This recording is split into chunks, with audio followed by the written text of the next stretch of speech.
Hello, എല്ലാവർക്കും പുതിയൊരു വീഡിയോയിലേക്ക് സ്വാഗതം. അപ്പോൾ ബയോളജിയിലെ ജനിതകശാസ്ത്രം വീഡിയോ ആദ്യമായിട്ട് കാണുന്നവരാണെങ്കിൽ മുൻപത്തെ വീഡിയോസൊക്കെ ഒന്ന് പോയി കാണുക. അതുപോലെ ചാനലൊന്ന് സബ്സ്ക്രൈബ് ചെയ്യുക, ലൈക്ക് ചെയ്യുക, ഷെയർ ചെയ്യുക, കമൻറ്റ് ചെയ്യുക. മാതാപിതാക്കളുടെ സവിശേഷതകൾ സന്താനങ്ങളിലേക്ക് വ്യാപരിക്കുന്നതിനെ പാരമ്പര്യമെന്ന് പറയുന്നു. മാതാപിതാക്കളുടെ സവിശേഷതകൾ സന്താനങ്ങളിലേക്ക് വ്യാപരിക്കുന്നതിനെയാണ് പാരമ്പര്യം അഥവാ ഹെറിഡിറ്റി എന്ന് പറയുന്നത്, അല്ലേ? മാതാപിതാക്കളിൽ നിന്നും വ്യത്യസ്തമായി സന്താനങ്ങളിൽ പ്രകടമാകുന്ന സവിശേഷതകളാണ് വ്യതിയാനങ്ങൾ. മാതാപിതാക്കളിൽ നിന്നും വ്യത്യസ്തമായി സന്താനങ്ങളിൽ പ്രകടമാകുന്ന സവിശേഷതകളാണ് വ്യതിയാനങ്ങൾ, വേരിയേഷൻസ്. പാരമ്പര്യത്തെയും വ്യതിയാനങ്ങളെയും കുറിച്ച് പ്രതിപാദിക്കുന്ന ശാസ്ത്രശാഖയാണ് ജനിതകശാസ്ത്രം. 3 കിട്ടിയോ? അപ്പോൾ ഹെറിഡിറ്റി പറഞ്ഞു, വേരിയേഷൻസും ജനിതകശാസ്ത്രമാണ് പറഞ്ഞതല്ലേ. പാരമ്പര്യം ഒന്നുകൂടെ പറയാം. മാതാപിതാക്കളുടെ സവിശേഷതകൾ സന്താനങ്ങളിലേക്ക് വ്യാപരിക്കുന്നതിനെ അതാണ് പാരമ്പര്യം അഥവാ ഹെറിഡിറ്റി എന്നൊക്കെ പറയുന്നത്, അല്ലേ? പിന്നെന്താണ്? മാതാപിതാക്കളിൽ നിന്നും വ്യത്യസ്തമായിട്ട് സന്താനങ്ങളിൽ പ്രകടമാകുന്ന സവിശേഷതകളാണ് വ്യതിയാനങ്ങൾ അഥവാ വേരിയേഷൻസ്. നമ്മൾ പറയാറുണ്ട് അച്ഛനെ പോലെ തന്നെ അല്ലെ അമ്മയെ പോലെ തന്നെ എന്ന് പറയുമ്പോൾ അതെന്താണ്? മാതാപിതാക്കളുടെ സവിശേഷതകൾ കുട്ടികൾക്ക് കിട്ടുകയാണ്, അല്ലേ? അപ്പോൾ അതാണ് ഹെറിഡിറ്റി എന്ന് പറയുന്നത്. ചില മക്കളെ കാണുമ്പോൾ നമ്മളെന്ത് പറയും? അമ്മനെ പോലെയല്ല അപ്പനെ പോലെയല്ല എന്നൊക്കെ പറയും. അപ്പോൾ അതെന്താണ്? മാതാപിതാക്കളിൽ നിന്നും വ്യത്യസ്തമായിട്ടാണ് എന്തുണ്ടാവുക? സന്താനങ്ങളിൽ കുറച്ച് സവിശേഷതകളൊക്കെ പ്രകടമാകുക. അപ്പോൾ അതെന്താണ്? വ്യതിയാനങ്ങളുമാണ്. അപ്പോൾ പാരമ്പര്യത്തെയും വ്യതിയാനങ്ങളെയും കുറിച്ച് പ്രതിപാദിക്കുന്ന ശാസ്ത്രശാഖയാണ് ഹെറിഡിറ്റിയെയും വേരിയേഷൻസിനെയും കുറിച്ച് പ്രതിപാദിക്കുന്ന ശാസ്ത്രശാഖയാണ് ജനിതകശാസ്ത്രം എന്ന് പറയുന്നത്. ഗ്രിഗർ ജൊഹാൻ മെൻഡലാണ് ജനിതകശാസ്ത്രത്തിന് അടിത്തറ പാകിയതും ജനിതകശാസ്ത്രത്തിൻ്റെ പിതാവും ഗ്രിഗർ ജൊഹാൻ മെൻഡലാണ്. ഗ്രിഗർ ജൊഹാൻ മെൻഡൽ ജനിച്ചത് 1822 മരണം 1884 ഒന്നുകൂടെ വായിക്കാം. ജനിതകശാസ്ത്രത്തിന് അടിത്തറ പാകിയത് ഗ്രിഗർ ജൊഹാൻ മെൻഡലാണ്. ജനിതകശാസ്ത്രത്തിൻ്റെ പിതാവ് ഗ്രിഗർ ജൊഹാൻ മെൻഡൽ തന്നെയാണ്. അപ്പോൾ ജനിതകശാസ്ത്രത്തിന് അടിത്തറ പാകിയതും ജനിതകശാസ്ത്രത്തിൻ്റെ പിതാവും ഒരാൾ തന്നെയാണ്, ഗ്രിഗർ ജൊഹാൻ മെൻഡൽ. എന്തുകൊണ്ടാണ് പരീക്ഷണം നടത്തിയത്? മെൻഡലിൻ്റെ പരീക്ഷണങ്ങൾ നോക്കാം നമുക്ക്. മെൻഡൽ പഠന വിധേയമാക്കിയ സസ്യം തോട്ടപ്പയറായിരുന്നു. തോട്ടപ്പയറിൻ്റെ ശാസ്ത്രീയ നാമം എന്താണ്? പൈസം സറ്റേവം, അല്ലേ? തോട്ടപ്പയർ ആയിരുന്നു മെൻഡൽ പഠന വിധേയമാക്കിയ സസ്യം. മെൻഡൽ പഠന വിധേയമാക്കിയ തോട്ടപ്പയറിലെ സ്വഭാവങ്ങൾ എന്തൊക്കെയാണെന്ന് നോക്കാം. ചെടികളുടെ ഉയരം, പൂവിൻ്റെ സ്ഥാനം, വിത്തിൻ്റെ ആകൃതി, വിത്തിൻ്റെ ആവരണത്തിൻ്റെ നിറം, ഫലത്തിൻ്റെ ആകൃതി, ഫലത്തിൻ്റെ നിറം എന്നിവയാണ് മെൻഡൽ പഠന വിധേയമാക്കിയ തോട്ടപ്പയറിലെ സ്വഭാവങ്ങൾ. ഒന്നും കൂടെ വായിക്കാം. മെൻഡൽ പഠന വിധേയമാക്കിയ തോട്ടപ്പയറിലെ സ്വഭാവങ്ങൾ: ചെടികളുടെ ഉയരം, പൂവിൻ്റെ സ്ഥാനം, വിത്തിൻ്റെ ആകൃതി, വിത്തിൻ്റെ ആവരണത്തിൻ്റെ നിറം, ഫലത്തിൻ്റെ ആകൃതി, ഫലത്തിൻ്റെ നിറം എന്നിവയാണ്. ഒരു ജോഡി വിപരീത ഗുണങ്ങളെ വർഗസംകരണത്തിന് വിധേയമാക്കുമ്പോൾ ഒന്നാം തലമുറയിലെ സന്തതികളിൽ പ്രകടമാകുന്ന ഗുണമാണ് പ്രകടഗുണം, ഡോമിനൻറ്റ് ട്രൈറ്റ്. ഒരു ജോഡി വിപരീത ഗുണങ്ങളെ വർഗസംകരണത്തിന് വിധേയമാക്കുമ്പോൾ ഒന്നാം തലമുറയിലെ സന്തതികളിൽ പ്രകടമാകുന്ന ഗുണമാണ് പ്രകടഗുണം, ഡോമിനൻറ്റ് ട്രൈറ്റ്. അടുത്തത് റെസസീവ് ട്രൈറ്റ് ഉണ്ട്. ഒരു ജോഡി വിപരീത ഗുണങ്ങളെ വർഗസംകരണത്തിന് വിധേയമാക്കുമ്പോൾ ഒന്നാം തലമുറയിലെ സന്തതികളിൽ മറഞ്ഞിരിക്കുന്ന ഗുണമാണ് ഗുപ്തഗുണം, റെസസീവ് ട്രൈറ്റ്. അപ്പോൾ ഡോമിനൻറ്റ് ട്രൈറ്റും പറഞ്ഞു, അല്ലെ? ഗുണമാണ്. പ്രകടഗുണവും പറഞ്ഞു, ഗുപ്തഗുണവും പറഞ്ഞു. പ്രകടഗുണം ഒരു ജോഡി വിപരീത ഗുണങ്ങളെ വർഗസംകരണത്തിന് വിധേയമാക്കുമ്പോൾ ഒന്നാം തലമുറയിലെ സന്തതികളിൽ പ്രകടമാകുന്ന ഗുണമാണ് പ്രകടഗുണം. ഇത് ഒരു ജോഡി വിപരീത ഗുണങ്ങളെ വർഗസംകരണത്തിന് വിധേയമാക്കുമ്പോൾ ഒന്നാം തലമുറയിലെ സന്തതികളിൽ മറഞ്ഞിരിക്കുന്ന ഗുണം. അവിടെ പ്രകടമാകുന്ന ഗുണമാണെങ്കിൽ ഇത് മറഞ്ഞിരിക്കുന്ന ഗുണമാണ് ഗുപ്തഗുണം. ഒരു ജോഡി വിപരീത ഗുണങ്ങൾ പരിഗണിച്ചുകൊണ്ട് നടത്തുന്ന വർഗസംകരണത്തെ വിളിക്കുന്നത് മോണോ ഹൈബ്രിഡ് ക്രോസ് എന്നാണ്. ഒരു ജോഡി വിപരീത ഗുണങ്ങൾ പരിഗണിച്ചുകൊണ്ട് നടത്തുന്ന വർഗസംകരണത്തെ വിളിക്കുന്നത് മോണോ ഹൈബ്രിഡ് ക്രോസ് എന്നാണ്. രണ്ട് സ്വഭാവങ്ങളുടെ വിപരീത ഗുണങ്ങൾ പരിഗണിച്ചുകൊണ്ടുള്ള വർഗസംകരണത്തെ വിളിക്കുന്നത് ഡൈഹൈബ്രിഡ് ക്രോസ് എന്നാണ്. രണ്ട് സ്വഭാവങ്ങളുടെ വിപരീത ഗുണങ്ങൾ, നേരത്തെ ഒരു ജോഡി വിപരീത ഗുണങ്ങളായിരുന്നു, ഇപ്പോൾ രണ്ട് സ്വഭാവങ്ങളുടെ വിപരീത ഗുണങ്ങൾ പരിഗണിച്ചുകൊണ്ടുള്ള വർഗസംകരണത്തെ വിളിക്കുന്നത് ഡൈഹൈബ്രിഡ് ക്രോസ് എന്നാണ്. മോണോഹൈബ്രിഡ് ക്രോസ് ആണ് ഒരു ജോഡി വിപരീത ഗുണങ്ങളുള്ളത്. ഇത് രണ്ട് സ്വഭാവങ്ങളുടെ വിപരീത ഗുണം വരുന്നത് ഡൈഹൈബ്രിഡ് ക്രോസ് എന്നാണ്. മെൻഡൽ ആദ്യ പരീക്ഷണത്തിൽ നിരീക്ഷണ വിധേയമാക്കിയ മാതൃസസ്യങ്ങളുടെ സ്വഭാവം ഉയരമായിരുന്നു. മോണോ ഹൈബ്രിഡ് ക്രോസ് ആയിരുന്നു. മെൻഡൽ ആദ്യ പരീക്ഷണത്തിൽ നിരീക്ഷണ വിധേയമാക്കിയ സസ്യങ്ങളുടെ സ്വഭാവം എന്തായിരുന്നു? ഉയരമായിരുന്നു. മോണോ ഹൈബ്രിഡ് ക്രോസ് അല്ലേ. മെൻഡൽ രണ്ടാം ഘട്ട പരീക്ഷണത്തിൽ നിരീക്ഷണ വിധേയമാക്കിയ മാതൃസസ്യങ്ങളുടെ സ്വഭാവങ്ങൾ എന്തൊക്കെയുണ്ട്? ഉയരമുണ്ട്, വിത്തിൻ്റെ ആകൃതി എന്നിവയായിരുന്നു രണ്ടാം ഘട്ട പരീക്ഷണത്തിൽ മെൻഡൽ നിരീക്ഷണ വിധേയമാക്കിയ മാതൃസസ്യങ്ങളുടെ സ്വഭാവ സവിശേഷതകൾ. ഇനി ഓരോ സ്വഭാവവും പരസ്പരം കൂട്ടിക്കലരാതെ സ്വതന്ത്രമായി അടുത്ത തലമുറയിലേക്ക് വ്യാപരിക്കുന്നത് കൊണ്ടാണ് സന്താനങ്ങളിൽ വ്യതിയാനങ്ങൾ രൂപപ്പെടുന്നതെന്ന് മെൻഡൽ വിശദീകരിച്ചു. ഓരോ സ്വഭാവവും പരസ്പരം കൂടിക്കലരാതെ സ്വതന്ത്രമായി അടുത്ത തലമുറയിലേക്ക് വ്യാപരിക്കുന്നത് കൊണ്ടാണ് സന്താനങ്ങളിൽ വ്യതിയാനങ്ങൾ രൂപപ്പെടുന്നത് എന്ന് മെൻഡൽ വിശദീകരിച്ചു. മെൻഡൽ തൻ്റെ കണ്ടെത്തലുകൾ 1866 പ്രസിദ്ധീകരിച്ചു.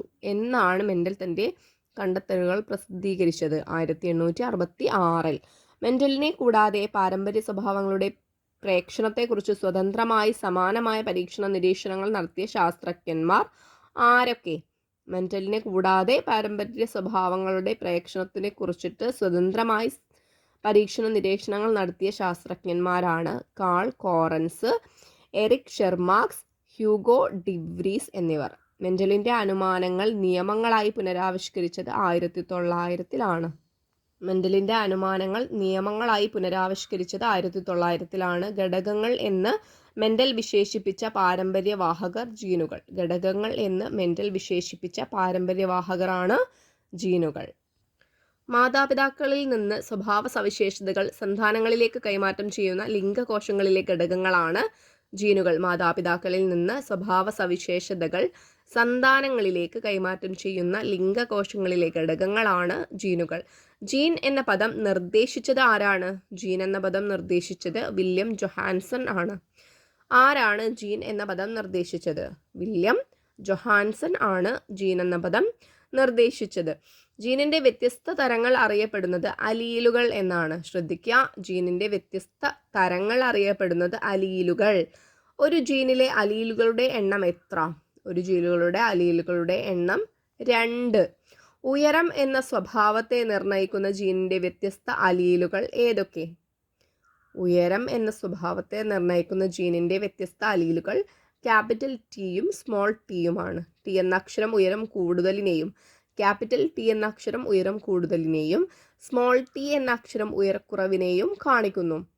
ക്യാപിറ്റൽ ടി ഉയരം കൂടുതലിനെയും സ്മോൾ ടി ഉയരക്കുറവിനെയും കാണിക്കുന്നു. പരീക്ഷണത്തിൽ നിന്നും ഗ്രിഗർ മെൻഡൽ രൂപീകരിച്ച അനുമാനങ്ങൾ നോക്കാം. നേരത്തെ പറഞ്ഞു പരീക്ഷണം നടത്തി. എന്ത് വെച്ചിട്ടായിരുന്നു പരീക്ഷണം നടത്തിയത്?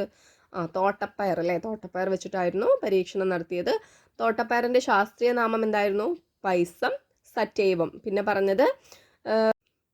അതിൽ തന്നെ പറഞ്ഞത് പ്രകടഗുണം പറഞ്ഞു, ഗുപ്തഗുണം പറഞ്ഞു, മോണോ ഹൈബ്രിഡ് ക്രോസ് പറഞ്ഞു, ഡൈഹൈബ്രിഡ് പറഞ്ഞു അല്ലേ. ഇത്രയും കാര്യങ്ങളാണ്. ഇനി പരീക്ഷണത്തിൽ നിന്നും ഗ്രിഗർ മെൻഡൽ രൂപീകരിച്ച അനുമാനങ്ങളാണ് അല്ലേ. അപ്പോൾ ഫൈനലായിട്ട് അദ്ദേഹത്തെ ചേർന്ന അനുമാനം നോക്കാം. ഒരു സ്വഭാവത്തെ നിയന്ത്രിക്കുന്നത് 2 ഘടകങ്ങൾ ചേർന്നാണ് എന്നാണ് മെൻഡൽ പറഞ്ഞത്. ഒന്നാം തലമുറയിലെ സന്താനങ്ങളിൽ ഒരു ഗുണം പ്രകടമാവുകയും മറ്റൊന്ന് മറഞ്ഞിരിക്കുകയും ചെയ്യുന്നു.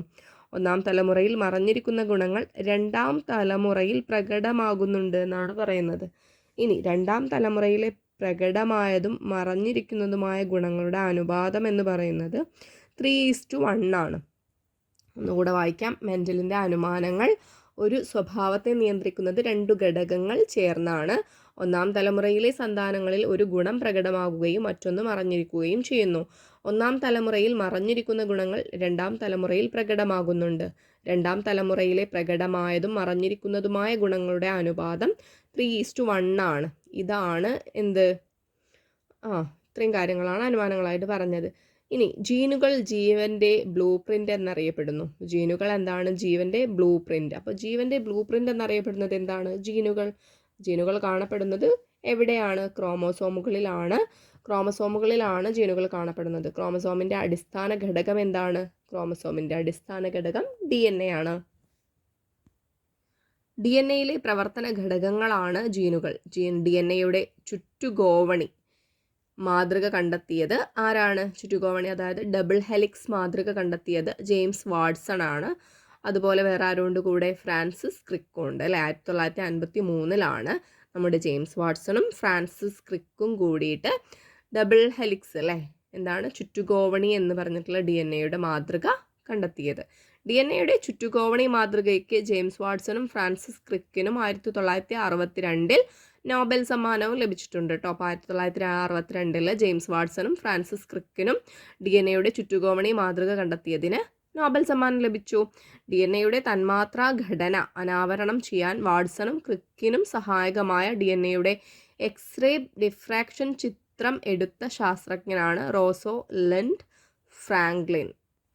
ഒന്നുകൂടെ റീഡ് ചെയ്യാം. DNA തന്മാത്രാ ഘടന അനാവരണം ചെയ്യാൻ വാട്സണും ക്രിക്കിനും സഹായകമായ DNA എക്സ്റേ ഡിഫ്രാക്ഷൻ ചിത്രം എടുത്ത ശാസ്ത്രജ്ഞനാണ് റോസോലിൻഡ് ഫ്രാങ്ക്ലിൻ കേട്ടോ. ചുറ്റുകോവണി മാതൃക പ്രകാരം 2 ഇഴകൾ ചേർന്ന തന്മാത്രയാണ് എന്ത്? DNA. ചുറ്റുകോവണി മാതൃക പ്രകാരം 2 ഇഴകൾ ചേർന്ന തന്മാത്രയാണ് DNA നെടിയ ഇഴകളിൽ കാണപ്പെടുന്ന തന്മാത്രകൾ ഏതൊക്കെയാണ്? പഞ്ചസാരയും ഫോസ്ഫേറ്റുമാണ് DNA നെടിയ ഇഴകളിൽ കാണപ്പെടുന്ന തന്മാത്രകൾ. എന്തൊക്കെയാണ്? പഞ്ചസാരയും ഫോസ്ഫേറ്റും. DNAയിൽ കാണപ്പെടുന്ന മാംസ്യം ഏതാണ്? ഹിസ്റ്റോൺ ആണ്. DNAയിൽ കാണപ്പെടുന്ന മാംസ്യം ഹിസ്റ്റോൺ ആണ്. DNA, RNA എന്നിവ നിർമ്മിതമായിരിക്കുന്ന അടിസ്ഥാന ഘടകമാണ് ന്യൂക്ലിയോടൈഡ്. DNA, RNA എന്നിവ നിർമ്മിതമായിരിക്കുന്ന അടിസ്ഥാന ഘടകം ന്യൂക്ലിയോടൈഡ് ആണ്. DNAയിൽ 4 തരം ന്യൂക്ലിയോടൈഡുകൾ കാണപ്പെടുന്നു. DNAയിൽ എത്ര തരം ന്യൂക്ലിയോടൈഡുകൾ കാണപ്പെടുന്നു? 4 തരം ന്യൂക്ലിയോടൈഡുകൾ കാണപ്പെടുന്നു. ന്യൂക്ലിയോടൈഡിൻ്റെ അടങ്ങിയിരിക്കുന്ന 3 ഘടകങ്ങളാണ് pentose, sugar, phosphate, nitrogen base എന്നിവ. ന്യൂക്ലിയോടൈഡിൻ്റെ അടങ്ങിയിരിക്കുന്ന 3 ഘടകങ്ങളാണ് pentose, sugar, phosphate, nitrogen base എന്നിവ. ഇതാണ് DNAയിലെ ഒരു ഇഴ എന്ന് പറയുന്നത്. നെടിയ ഇഴകൾ കൊണ്ട് പടികളായിട്ടും കാണപ്പെടുന്നുണ്ട്. കണ്ടോ, ഇതാണ് ആ പിക്ചർ. ഇനി നേരത്തെ കണ്ട പിക്ചറിൽ ഒന്ന് ഡീപ്പായിട്ട് നമുക്ക് നോക്കാം. DNA പടികൾ ഞാൻ പറഞ്ഞില്ലായിരുന്നു, നേരത്തെ കാണിച്ചു തന്നില്ലേ. DNA പടികളിൽ കാണപ്പെടുന്ന തന്മാത്രയാണ് nitrogen base. DNA sugar deoxyribose ആണ്. RNA ഷുഗർ റൈബോസ് ആണ്. നൈട്രജൻ അടങ്ങിയതും ക്ഷാര സ്വഭാവമുള്ളതുമായ തന്മാത്രയാണ് നൈട്രജൻ ബേസ്. നൈട്രജൻ അടങ്ങിയതും ക്ഷാര സ്വഭാവമുള്ളതുമായ തന്മാത്രയാണ് നൈട്രജൻ ബേസ്. DNA നൈട്രജൻ ബേസുകൾ അഡിനിനും ഗുവാനിനും തൈമീൻ, സൈറ്റോസിൻ. DNA നൈട്രജൻ ബേസുകളാണ് അഡിനിൻ, തൈമീൻ, ഗുവാനിൻ, സൈറ്റോസിൻ എന്നിവ. RNA നൈട്രജൻ ബേസുകളാണ് അഡിനിൻ, ഗുവാനിൻ, യുറാസിൽ, സൈറ്റോസിൻ. ഏതാണ് RNA നൈട്രജൻ ബേസുകൾ? Adenine, guanine, uracil, cytosine. അപ്പോൾ എക്സാമിൽ എന്ത് കൊടുക്കാം? DNA നൈട്രജൻ ബേസുകൾ എന്ന് പറഞ്ഞിട്ട് ചിലപ്പം എന്താണ് DNA നൈട്രജൻ ബേസിൽ പെടാത്തത് ഏതെന്ന് പറഞ്ഞിട്ട് ഇതിൽ 3 തന്നിട്ട് RNA 1 തരാം. അല്ലെങ്കിൽ എന്ത് തരും? ചിലപ്പോൾ RNA 3 തന്നിട്ട് ഇതിൽ പെടാത്ത ഏതെന്ന് അങ്ങനെയൊക്കെ ഉള്ള ക്വസ്റ്റ്യൻ വരാം അല്ലേ. അപ്പോൾ രണ്ടും അറിഞ്ഞിരിക്കണം. DNA നൈട്രജൻ ബേസുകൾ അഡിനിൻ, ഗുവാനിൻ, തൈമീൻ, സൈറ്റോസിനും RNA നൈട്രജൻ ബേസുകൾ അഡിനിൻ, ഗുവാനിൻ, യുറോസിൽ, സൈറ്റോസിൻ എന്നിവയുമാണ്. DNAയിൽ അഡിനിൻ എന്ന ബേസ് ജോഡി ചേരുന്നത് തൈമീനുമായാണ്. DNAയിൽ അഡിനിൻ എന്ന ബേസ് ജോഡി ചേരുന്നത് തൈമീനുമായാണ്. T. DNAയിൽ ഗുവാനിൻ എന്ന ബേസ് ജോഡി ചേരുന്നത് സൈറ്റോസിനുമായാണ്. G=C. DNAയിൽ ഗുവാനിൻ എന്ന ബേസ് ജോഡി ചേരുന്നത് സൈറ്റോസിനുമായാണ്. G=C. DNAയിലെ തൈമീന് പകരമുള്ള RNA നൈട്രജൻ ബേസാണ് യുറാസിൽ. ഇതൊരു ക്വസ്റ്റ്യൻ ആയിട്ട് നോക്കിയാലോ. DNAയിലെ തൈമീന് പകരമുള്ള RNA നൈട്രജൻ ബേസ് ഏതാണ്? യുറാസിലാണ് അല്ലേ. RNA ഇഴകളുടെ എണ്ണം എത്രയാണ്? 1. RNA ഇഴകളുടെ എണ്ണം 1.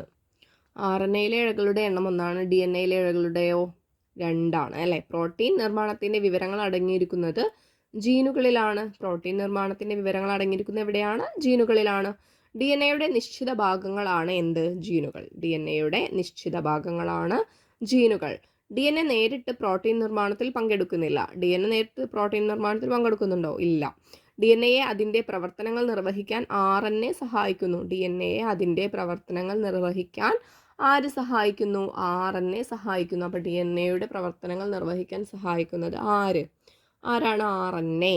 പ്രോട്ടീൻ നിർമ്മാണം നിയന്ത്രിക്കുന്ന DNAയിലെ സന്ദേശം പകർത്തിയ RNA ആണ് mRNA, മെസ്സഞ്ചർ RNA എന്ന് പറയും. പ്രോട്ടീൻ നിർമ്മാണം നിയന്ത്രിക്കുന്ന DNAയിലെ സന്ദേശം പകർത്തിയ RNA ആണ് ഏത്? mRNA അല്ലേ, മെസ്സഞ്ചർ RNA. അടുത്തത് റൈബോസോമിൻ്റെ ഭാഗമായി കാണപ്പെടുന്ന RNA ഏതാണ്? Small r RNA. മറ്റേത് സ്മോൾ ലെറ്റർ M RNA ആയിരുന്നു, മെസ്സഞ്ചർ RNA എന്ന് വരുന്നത്. ഇത് റൈബോസോമിൻ്റെ എന്താണ് ഭാഗമായി കാണപ്പെടുന്ന RNA small letter R capital R capital N capital A അല്ലേ? RNA ribosomal RNA. അമിനോ ആസിഡുകൾ റൈബോസോമിലേക്ക് എത്തിക്കുന്ന RNA tRNA, ട്രാൻസ്ഫർ RNA. മനുഷ്യനിലെ ക്രോമസോമുകളുടെ എണ്ണം എത്രയാണ്? ഒരു ഇമ്പോർട്ടൻറ്റ് ക്വസ്റ്റ്യൻ ആണ്. മനുഷ്യനിലെ ക്രോമസോമുകളുടെ എണ്ണം എത്രയോ PSCയിലൊക്കെ ചോദിച്ചിട്ടുള്ള ക്വസ്റ്റ്യൻ ആണ് അല്ലേ? എത്രയാണ്? 46 സ്വരൂപ ക്രോമസോമുകളുണ്ട്, ലിംഗ ക്രോമസോമുകളുണ്ട്.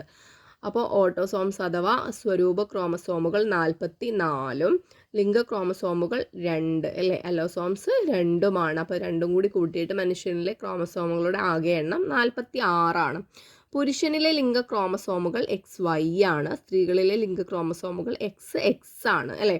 അപ്പോൾ പുരുഷനിലെ ലിംഗ ക്രോമസോമുകൾ എന്താണ്? XY ആണ്. സ്ത്രീകളിലെ ലിംഗ ക്രോമസോമുകൾ XX ആണ്. സ്ത്രീയുടെ ജനിതക ഘടന എന്ന് പറയുന്നത് 44 XX ആണ്. സ്ത്രീയുടെ ജനിതഘടന അപ്പം എങ്ങനെ വരും? XX ആണ് ലിംഗ ക്രോമസോം എന്ന് പറയുന്നത്. അപ്പോൾ 44 + XX പുരുഷൻ്റെ ജനിതക ഘടന എന്ന് പറയുന്നത് 44 + XY ആണ് വരിക. ജനിക്കുന്ന കുഞ്ഞ് ആണോ പെണ്ണോ എന്ന് തീരുമാനിക്കുന്നത് പിതാവിൻ്റെ Y ക്രോമസോമാണ്. അപ്പോൾ ഒരു ഇൻട്രസ്റ്റിംഗ് ഫാക്റ്റ് ആണ് അല്ലേ? ജനിക്കുന്ന കുഞ്ഞ് ആണോ പെണ്ണോ ആണോ എന്ന് തീരുമാനിക്കുന്നത് എന്തിൻ്റെ ക്രോമസോമാണ്? പിതാവിൻ്റെ Y ക്രോമസോമാണ് അല്ലേ?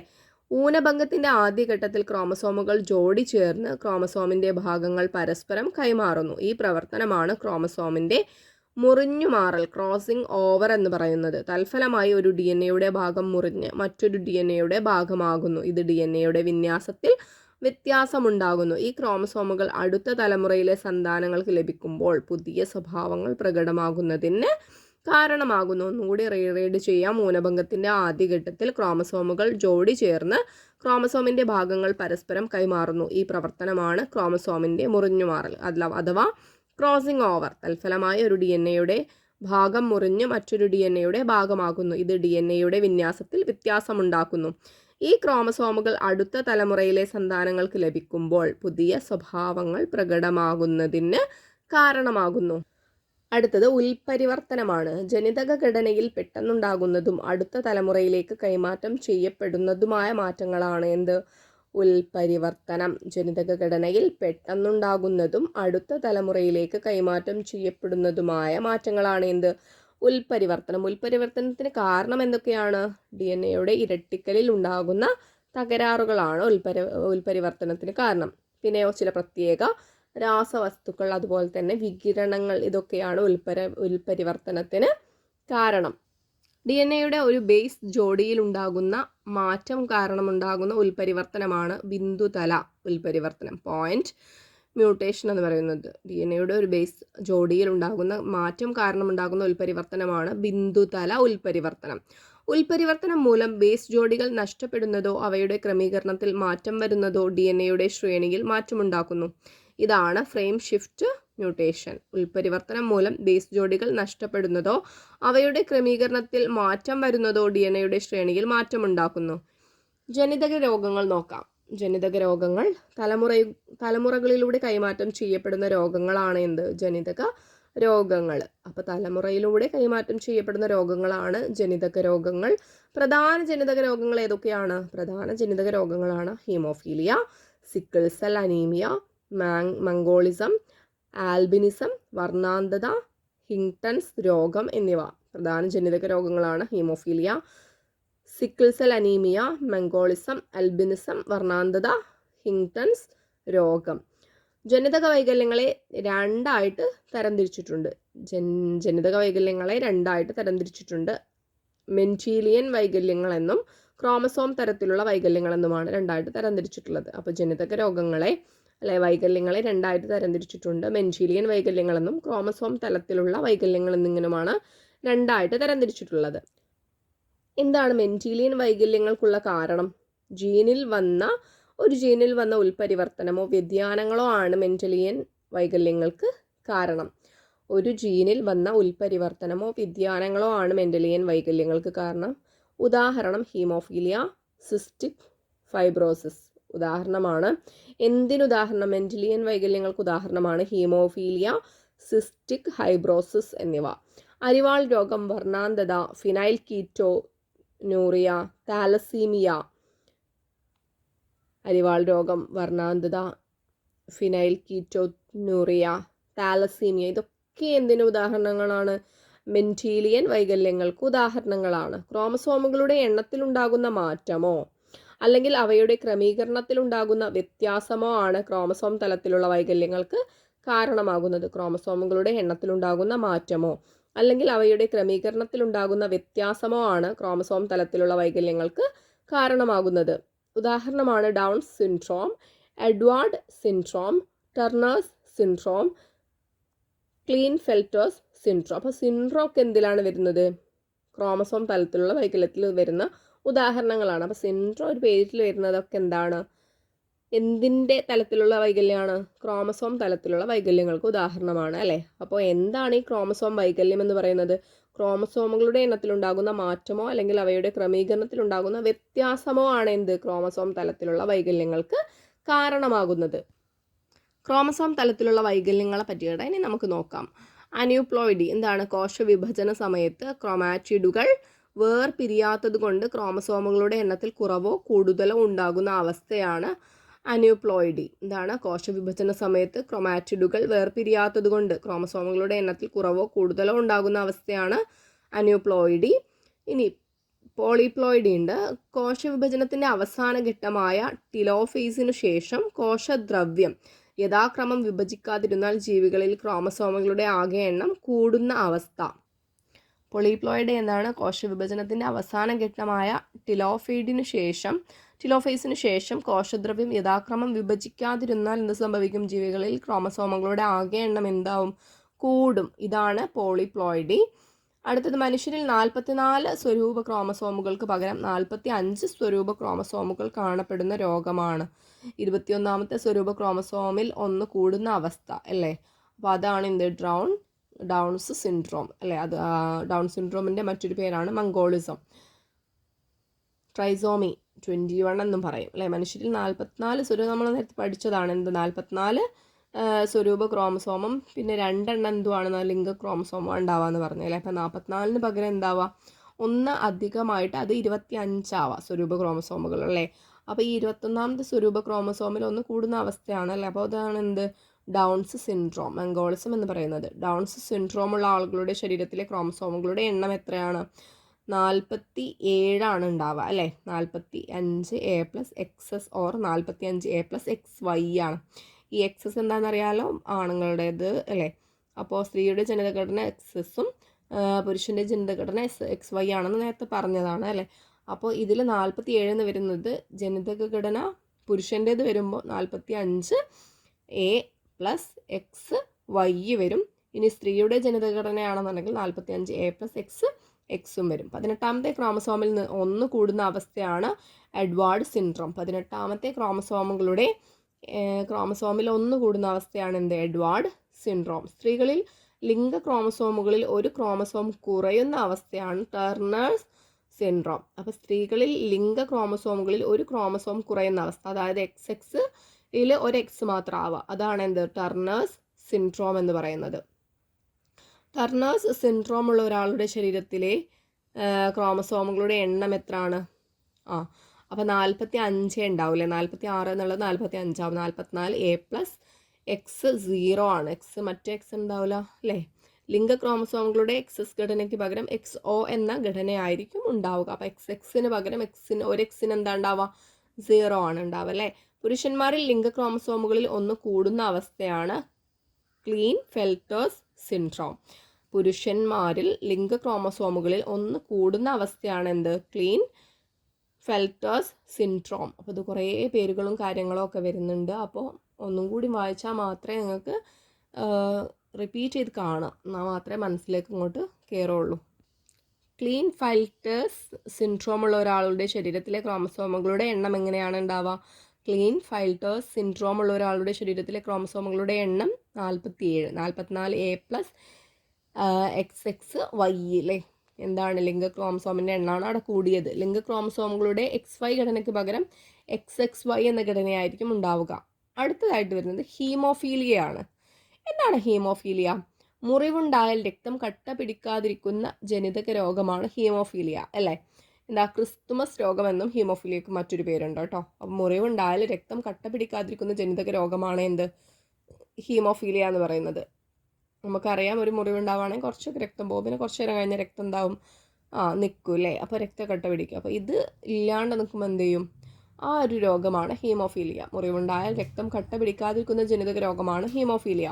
രക്തം കട്ട പിടിക്കാൻ സഹായിക്കുന്ന എക്സ് ക്രോമസോമിലെ ജീനിൽ വരുന്ന തകരാറുകൾ കാരണമാണ് ഹീമോഫീലിയ ഉണ്ടാകുന്നത്. രക്തം കട്ട പിടിക്കാൻ സഹായിക്കുന്ന എക്സ് ക്രോമസോമിലെ ജീനിൽ വരുന്ന തകരാറുകൾ കാരണമാണ് എന്താവുന്നത്? ഹീമോഫീലിയ ഉണ്ടാകുന്നത്. വാഹകരായ സ്ത്രീകളിൽ നിന്ന് ആൺമക്കളിലേക്ക് ഈ രോഗം, ഹീമോഫീലിയ എന്ന് പറഞ്ഞിട്ടുള്ള രോഗം പകരുന്നുണ്ട്. രോഗമില്ലാത്ത എന്നാൽ തകരാറുള്ള എക്സ് ക്രോമസോം കാണപ്പെടുന്ന സ്ത്രീയാണ് കേട്ടോ. അപ്പോൾ ഈ സ്ത്രീകളിൽ നിന്ന് എന്താവും? ആൺമക്കളിലേക്ക് രോഗം പടരുന്നു. രാജകീയ രോഗം, റോയൽ ഡിസീസ് എന്നറിയപ്പെടുന്ന രോഗമാണ് ഹീമോഫീലിയ. റോയൽ ഡിസീസ് എന്നറിയപ്പെടുന്ന രോഗം ഏതാണ്? ഹീമോഫീലിയ. റോയൽ ഡിസീസ് എന്നറിയപ്പെടുന്ന രോഗം ഹീമോഫീലിയ. ലോക ഹീമോഫീലിയ ദിനം ഏപ്രിൽ 17. ലോക ഹീമോഫീലിയ ദിനം എന്നാണ്? ഏപ്രിൽ 17. അടുത്തൊരു രോഗമാണ് അരിവാൾ രോഗം. മനുഷ്യരിൽ ക്രോമസോം നമ്പർ 11 ജീനിന്റെ തകരാർ കാരണമുണ്ടാകുന്ന ജനിതക രോഗം. മനുഷ്യരിൽ ക്രോമസോം നമ്പർ 11 ജീനിന്റെ തകരാർ കാരണമുണ്ടാകുന്ന ജനിതക രോഗമാണ് അരിവാൾ രോഗം. അപ്പോൾ ഹീമോഫീലിയ പറഞ്ഞു അല്ലേ. ഹീമോഫീലിയ എന്ന് പറഞ്ഞാൽ മുറിവുണ്ടായാൽ രക്തം കട്ട പിടിക്കാത്ത ജനിതക രോഗമാണ് ഹീമോഫീലിയ. അരിവാൾ രോഗം ക്രോമസോം നമ്പർ 11 ജീനിന്റെ തകരാർ മൂലമുണ്ടാകുന്ന രോഗമാണ്. ഹീമോഗ്ലോബിൻ്റെ ബീറ്റാഗ്ലോബിൻ ചെയിനിൽ 6ാമത്തെ അമിനോ ആസിഡായ ഗ്ലൂട്ടാമിക് ആസിഡിനെ കോഡ് ചെയ്യുന്ന ബേസ് കോഡോണിൽ GAG അല്ലെ ബിന്ദുതല ഉൽപരിവർത്തനം സംഭവിച്ച് വാലിൻ എന്ന അമിനോ ആസിഡ് പകരം വരുന്നതാണ് ഈ രോഗത്തിന് കാരണം. GAG to GUG അതാണ്. അപ്പോൾ ഹീമോഗ്ലോബിൻ്റെ ബീറ്റാഗ്ലോബിൻ ചെയിനിൽ 6ാമത്തെ അമിനോ ആസിഡായ ഗ്ലൂട്ടാമിക് ആസിഡിനെ കോഡ് ചെയ്യുന്ന ബേസ് കോഡോണിൽ ബിന്ദുതല ഉൽപരിവർത്തനം സംഭവിച്ച് വാലിൻ എന്ന അമിനോ ആസിഡ് പകരം വരുന്നതാണ് ഈ രോഗത്തിന് കാരണം. അരുണ രക്താണുക്കളുടെ ആകൃതി അരിവാള് പോലെ ആയതിനാൽ ശരിയായ വിധത്തിലുള്ള ഓക്സിജൻ സംവഹനം നടക്കാത്ത രോഗമാണ് അരിവാൾ രോഗം. അരുണ രക്താണുക്കളുടെ ആകൃതി എന്താണ്? അരിവാള് പോലെയാണ് അല്ലേ. അപ്പോൾ ശരിയായ വിധത്തിലുള്ള ഓക്സിജൻ സംവഹനം നടക്കാത്ത രോഗമാണ് എന്ത്? അരിവാൾ രോഗം. സിക്കിൾ സെൽ അനീമിയ എന്ന് പറയും അരിവാൾ രോഗത്തെ. സിക്കിൾ സെൽ അനീമിയ എന്ന് പറയും. കേരളത്തിൽ അരിവാൾ രോഗം റിപ്പോർട്ട് ചെയ്യപ്പെട്ടിട്ടുള്ള ജനവിഭാഗം ഏതൊക്കെയാണ്? വയനാട്, പാലക്കാട് ജില്ലകളിലെ ആദിവാസികളിലാണ് ഈ കേരളത്തിൽ അരിവാൾ രോഗം റിപ്പോർട്ട് ചെയ്യപ്പെട്ടിട്ടുള്ളത്. എവിടെയാണ്? വയനാട്, പാലക്കാട് ജില്ലകളിലെ ആദിവാസികളിൽ. അടുത്തതൊരു പ്രിവ്യൂസ് ക്വസ്റ്റ്യൻ ആണ്. തന്നിരിക്കുന്നവയിൽ വാക്സിനേഷനിലൂടെ പ്രതിരോധ ശക്തി ആർജിക്കാൻ സാധിക്കാത്ത രോഗമേത്? വാക്സിനേഷനിലൂടെ പ്രതിരോധ ശക്തി ആർജിക്കാൻ സാധിക്കാത്ത രോഗം സിക്കിൾ സെൽ അനീമിയ കൊടുത്തിട്ടുണ്ട്, ക്ഷയം കൊടുത്തിട്ടുണ്ട്, വില്ലൻ ചുമ കൊടുത്തിട്ടുണ്ട്, ഡിഫ്തീരിയ കൊടുത്തിട്ടുണ്ട്. അപ്പോൾ ഏതാണ് പിന്നെ പ്രതിരോധ ശക്തി ആർജിക്കാൻ സാധിക്കാത്ത രോഗം വാക്സിനേഷനിലൂടെ? സിക്കിൾ സെൽ അനീമിയ ആണല്ലേ. സിക്കിൾ സെൽ അനീമിയ എന്താണ്? ഒരു ജനിതക രോഗമാണ്. വർണ്ണാന്ധത, കണ്ണിലെ ചുവന്ന അല്ലെങ്കിൽ പച്ച കോൺകോശങ്ങളുടെ തകരാറ് മൂലം പ്രാഥമിക വർണ്ണങ്ങളായ ചുവപ്പ്, പച്ച എന്നീ നിറങ്ങൾ വേർതിരിച്ചറിയാനുള്ള കഴിവില്ലായ്മയാണ് എന്ത്? വർണ്ണാന്ധത. കണ്ണിലെ ചുവന്ന അല്ലെങ്കിൽ പച്ച കോശങ്ങളുടെ തകരാറ് മൂലം പ്രാഥമിക വർണ്ണങ്ങളായ എന്തൊക്കെ കാണുന്നില്ല? ചുവപ്പ്, പച്ച അല്ലേ. ചുവപ്പ് നിങ്ങൾ ഇങ്ങനെ നോക്കിയോ, ചുവപ്പ് ചെങ്കൊടി അല്ലേ, പച്ചക്കൊടി. അപ്പോൾ ഈ 2 കൊടികൾ വിചാരിക്കുക. അപ്പോൾ നമുക്ക് എന്താക്കാൻ പറ്റില്ല? നമ്മുടെ കണ്ണിന് ആ ഒരു പ്രശ്നം വന്നു കഴിഞ്ഞാൽ പിന്നെ ലീഗാരിയും കാണാൻ പറ്റില്ല, മാർക്കിസ്റ്റാരിയും കാണാൻ പറ്റില്ല. അപ്പോൾ ചുവപ്പ്, പച്ച എന്നീ നിറങ്ങൾ വേർതിരിച്ചറിയാനുള്ള കഴിവില്ലായ്മയാണ് എന്ത്? വർണ്ണാന്ധത അല്ലേ. ഇനി എക്സ് ലിംഗ ക്രോമസോമിലെ ജീനുകളിൽ ഉണ്ടാകുന്ന ഉൽപരിവർത്തനമാണ് ഈ തകരാറിന് കാരണം. അപ്പോൾ എന്താണ് ഈ തകരാറിന് കാരണം അല്ലേ? അപ്പോൾ എക്സ് ലിംഗ ക്രോമസോമിലെ ജീനുകളിൽ ഉണ്ടാകുന്ന ഉൽപരിവർത്തനം, അതാണ് ഈ തകരാറിന്. ഏത് തകരാറിന്? വർണ്ണാന്ധത എന്ന് പറഞ്ഞിട്ടുള്ള തകരാറിന് കാരണം. ഈ വൈകല്യത്തിൻ്റെ വാഹകരായ സ്ത്രീകൾക്ക് ജനിക്കുന്ന ആൺകുട്ടികൾക്ക് എന്ത് സംഭവിക്കും? ഈ വൈകല്യത്തിൻ്റെ വാഹകരായ സ്ത്രീകൾക്ക് ജനിക്കുന്ന ആൺകുട്ടികൾക്ക് വർണ്ണാന്ധതയുണ്ടാകാനുള്ള സാധ്യത 50%. അപ്പോൾ നേരത്തെ നമ്മൾ കണ്ടത് എന്താ? ആൺകുട്ടികൾക്ക് എഫക്റ്റ് ചെയ്യുന്നതാണ്. ഇവിടെയും കണ്ടത് എന്താണ്? അങ്ങനെയുള്ള ജനിക്കുന്ന ആൺകുട്ടികൾക്ക് അല്ലേ വർണ്ണാന്ധത സാധ്യത ഉണ്ടാകാൻ 50% ചാൻസാണ് പറയുന്നത്. പെൺകുട്ടികൾക്ക് സാധാരണമായി വർണ്ണാന്ധത കാണപ്പെടുന്നില്ല. വർണ്ണാന്ധതയുടെ വാഹകരായ അമ്മയ്ക്കും വർണ്ണാന്ധതയുള്ള അച്ഛനും ജനിക്കുന്ന പെൺകുട്ടികൾക്ക് വർണ്ണാന്ധത വരാൻ സാധ്യതയുണ്ട്. അപ്പോൾ 2 പേർക്കും, അച്ഛനും അമ്മയ്ക്കും വർണ്ണാന്ധത ഉണ്ടെങ്കിൽ പെൺകുട്ടികൾക്ക് വർണ്ണാന്ധത വരാൻ എന്തുണ്ട്? ചാൻസ് ഉണ്ട്. മറ്റേത് അമ്മക്ക് മാത്രമാണെന്നുണ്ടെങ്കിൽ ആർക്കാണ് 50% ചാൻസ് ഉള്ളത്? ആൺകുട്ടികൾക്കാണ്. ഫിനൈൽ കീറ്റോനൂറിയ സ്വരൂപ ക്രോമസോമിൻ്റെ ക്രോമസോം 12ൻ്റെ ഗുപ്ത സ്വഭാവ വൈകല്യം മൂലമുണ്ടാകുന്ന ഒരു രോഗമാണ്. സ്വരൂപ ക്രോമസോമിൻ്റെ ക്രോമസോം 12 അല്ലേ, ഗുപ്ത സ്വഭാവ വൈകല്യം മൂലമുണ്ടാകുന്ന ഒരു രോഗമാണ് ഫിനൈൽ കീറ്റോനൂറിയ. ഈ രോഗം ബാധിക്കുന്ന വ്യക്തിയുടെ ശരീരത്തിൽ ഫിനൈൽ അലാനിൻ അടിഞ്ഞുകൂടുകയും ഫിനൈൽ പൈറോവിക് ആസിഡും മറ്റു ഉൽപ്പന്നങ്ങളുമായി മാറ്റപ്പെടുകയും ചെയ്യുന്നു. തലച്ചോറിൽ ഇവ അടിഞ്ഞുകൂടുന്നത് മാനസിക വൈകല്യത്തിന് കാരണമാകുന്നു. അപ്പോൾ ഇതാണ് ഫിനൈൽ കീറ്റോനൂറിയയുടെ കാരണം. സ്വരൂപ ക്രോമസോമിൻ്റെ ഗുപ്ത സ്വഭാവ വൈകല്യം മൂലമുണ്ടാകുന്ന ഒരു രോഗമാണ് എന്ത്? Phenyl ketonuria. താലസീമിയ സ്വരൂപ ക്രോമസോമുകളുമായി ബന്ധപ്പെട്ടതും തലമുറകളിലൂടെ വ്യാപിക്കുന്നതും രക്തത്തെ ബാധിക്കുന്നതുമായ ഒരു വൈകല്യമാണ് താലസീമിയ. അപ്പോൾ താലസീമിയയും എന്തിനെയാണ് ബാധിക്കുന്നത്? രക്തത്തെ ബാധിക്കുന്നതാണ് താലസീമിയ. ഫിനൈൽ കീറ്റോനൂറിയ എന്തിനെയാണ് ബാധിക്കുന്നത്? മാനസിക വൈകല്യത്തിനാണ് ഫിനൈൽ കീറ്റോനൂറിയ പിന്നെ കാരണമാകുന്നത്. എന്നാൽ താലസീമിയയോ? താലസീമിയ രക്തത്തെ ബാധിക്കുന്ന ഒരു വൈകല്യമാണ്. എന്തിൻ്റെ കുറവാണ്? സ്വരൂപ ക്രോമസോമുകളുമായി ബന്ധപ്പെട്ടാണ് ഇതുണ്ടാവുന്നത്. അടുത്തത് ഗ്ലോബിൻ ജീനിൽ അസാധാരണമായ മാറ്റം ഉണ്ടാവുകയും ഹീമോഗ്ലോബിൻ ഘടനയിൽ മാറ്റം വരികയും ചെയ്യുന്നു. ഇത് വിളർച്ചയ്ക്ക് കാരണമാകുന്നു അല്ലേ. അപ്പോൾ ഹീമോഗ്ലോബിനിലൊക്കെ മാറ്റം വരികയും എന്തിന് കാരണമാവുകയും ചെയ്യുന്നു? വിളർച്ചയ്ക്ക് കാരണമാവുകയും ചെയ്യുന്നു. താലസീമിയ 2 തരത്തിലുണ്ടാകുന്നു. അപ്പോൾ താലസീമിയ 2 തരത്തിലുണ്ടാവുന്നുണ്ട്. 16ാമത്തെ ക്രോമസോമിൻ്റെ തകരാറ് മൂലമുണ്ടാകുന്ന ആൽഫ താലസീമിയയും ഉണ്ട്. 11ാമത്തെ ക്രോമസോമിൻ്റെ തകരാറ് മൂലമുണ്ടാകുന്ന ബീറ്റ താലസീമിയയും ഉണ്ട്. അപ്പോൾ ആൽഫ താലസീമിയയുണ്ട്, ബീറ്റ താലസീമിയയുണ്ട്. ആൽഫ താലസീമിയ 16ാമത്തെ ക്രോമസോമിൻ്റെ തകരാറ് മൂലവും പിന്നെ ബീറ്റ താലസീമിയ 11ാമത്തെ ക്രോമസോമിൻ്റെ തകരാറ് മൂലവും ഉണ്ടാകുന്നു. മനുഷ്യരിൽ ക്രോമസോം നമ്പർ 14ലെ ജീനിൻ്റെ തകരാർ കാരണമുണ്ടാകുന്ന രോഗമാണ് അൽഷിമേഴ്സ്. മനുഷ്യരിൽ ക്രോമസോം നമ്പർ 14ലെ ജീനിൻ്റെ തകരാർ കാരണമുണ്ടാകുന്ന രോഗമാണ് എന്ത്? അൽഷിമേഴ്സ് എന്ന് പറയുന്നത്. അപ്പോൾ നമുക്ക് എല്ലാ ജീനും അത്യാവശ്യമാണ് ഗെയ്സ്. അപ്പോൾ അത് നമ്മൾ മനസ്സിലാക്കുക. ഓരോ ജീനിൻ്റെ അപര്യാപ്തത മൂലം എന്തുണ്ടാകുന്നുണ്ട്? ഓരോ അസുഖങ്ങൾ ഉണ്ടാകുന്നുണ്ട് അല്ലേ. അപ്പോൾ മനുഷ്യരിൽ ക്രോമസോം നമ്പർ 14ലെ ജീനിൻ്റെ തകരാർ കാരണമുണ്ടാകുന്ന രോഗമാണ് അൽഷിമേഴ്സ് അല്ലേ. 14 ക്രോമസോം നമ്പർ 14 ആരുമായിട്ട് ബന്ധിപ്പിക്കാം? നമുക്ക് അൽഷിമേഴ്സുമായിട്ട് ബന്ധിപ്പിക്കാം. മനുഷ്യരിൽ ക്രോമസോം നമ്പർ 9ലെ ജീനിൻ്റെ തകരാർ കാരണമുണ്ടാകുന്ന രോഗമാണ് മെലനോമ, അതായത് ത്വക്കിലെ ക്യാൻസർ. മനുഷ്യരിൽ ക്രോമസോം നമ്പർ 9 ജീനിൻ്റെ തകരാർ കാരണമുണ്ടാകുന്ന രോഗമാണ് എന്ത്? മെലനോമ എന്ന് പറയുന്നത് ത്വക്കിലെ ക്യാൻസറാണ്. ടൈസക്സ് ഡിസീസ് മാതാപിതാക്കളിൽ നിന്ന് കുട്ടികളിലേക്ക് പകരുന്ന അപൂർവ ജനിതക വൈകല്യമാണ് ടൈസക്സ് ഡിസീസ് എന്ന് പറയുന്നത്.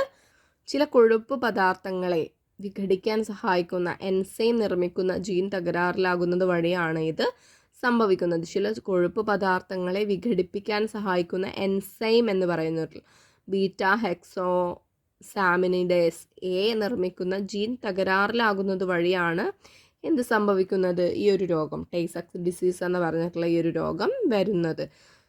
ഈ എൻസൈമിൻ്റെ അഭാവം മൂലം കൊഴുപ്പ് പദാർത്ഥങ്ങൾ ചില കൊഴുപ്പ് തരികളായിട്ട് ലിപ്പോഫ്യൂസിനായിട്ട് തലച്ചോറിനും സുഷുമ്നാ നാഡിയിലും അടിഞ്ഞുകൂടുകയും നാഡീകോശങ്ങളുടെ പ്രവർത്തനത്തെ ബാധിക്കുകയും ചെയ്യുന്നതാണ് ഈ ഒരു രോഗത്തിനുള്ള ഒരു പ്രധാന കാരണം. അടുത്തത് ജൈവ സാങ്കേതിക വിദ്യയാണ്.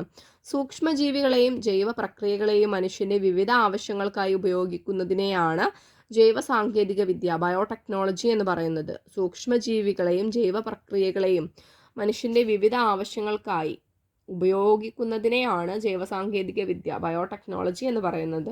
ജൈവ സാങ്കേതിക വിദ്യയുടെ ആധുനിക രൂപമാണ് ജനിതക എഞ്ചിനീയറിംഗ്. ജൈവ സാങ്കേതിക വിദ്യയുടെ ആധുനിക രൂപമാണ് ഏത്? ജനിതക എഞ്ചിനീയറിംഗ് അപലഷണീയമായ തരത്തിൽ ജനിതക ഘടനയിൽ മാറ്റം വരുത്തി ജീവികളുടെ സ്വഭാവത്തെ നിയന്ത്രിക്കുന്ന സാങ്കേതിക വിദ്യ. അപ്പോൾ എന്താണ് ജനിതക എഞ്ചിനീയറിംഗ്? അഭിലഷണീയമായ തരത്തിൽ ജനിതക ഘടനയിൽ മാറ്റം വരുത്തി ജീവികളുടെ സ്വഭാവത്തെ നിയന്ത്രിക്കുന്ന സാങ്കേതിക വിദ്യയാണ് എന്ത്? ജനിതക എഞ്ചിനീയറിംഗ്. വർദ്ധിച്ചു വരുന്ന നമ്മുടെ ഓരോന്നും നമ്മുടെ എന്താ പറയുക ടെക്നോളജി ഒക്കെ ഡെവലപ്പ് ചെയ്തുകൊണ്ടിരിക്കുകയാണ്. അതിൻ്റെ ഭാഗമാണ് എന്ത്? ജനിതക എഞ്ചിനീയറിംഗ് എന്ന് പറയാം. അപ്പോൾ ജനിതക എഞ്ചിനീയറിങ്ങിൻ്റെ പിതാവ് പോൾബർഗ് ആണ്. വളരെ ഇമ്പോർട്ടൻ്റ് ആണ്. ജനിതക എഞ്ചിനീയറിങ്ങിൻ്റെ പിതാവ് ആരാണ്? പോൾബർഗ് ആണ്. ജനിതക എഞ്ചിനീയറിംഗിൻ്റെ പിതാവ് പോൾബർഗ് ആണ് അല്ലേ. ജനിതക എഞ്ചിനീയറിംഗിൽ ജീനുകളെ മുറിച്ചു മാറ്റാൻ ഉപയോഗിക്കുന്ന എൻസൈം ഏതാണ്? റെസ്ട്രിക്ഷൻ എൻഡോ ന്യൂക്ലിയേസ് ആണ് ജനിതക എഞ്ചിനീയറിംഗിൽ ജീനുകളെ മുറിച്ചു മാറ്റാൻ ഉപയോഗിക്കുന്ന എൻസൈം എന്ന് പറയുന്നത്. ജനിതക എഞ്ചിനീയറിംഗിൽ ജീനുകളെ മുറിച്ചു മാറ്റാൻ ഉപയോഗിക്കുന്ന എൻസൈം റെസ്ട്രിക്ഷൻ എൻഡോ ന്യൂക്ലിയേസ് ആണ്. ജനിതക കത്രിക എന്നറിയപ്പെടുന്ന എൻസൈം ഏതാണ്? റെസ്ട്രിക്ഷൻ എൻഡോ ന്യൂക്ലിയേഡ് ആണ് അല്ലെ, ന്യൂക്ലിയേസ് ആണ് ജനിതക കത്രിക.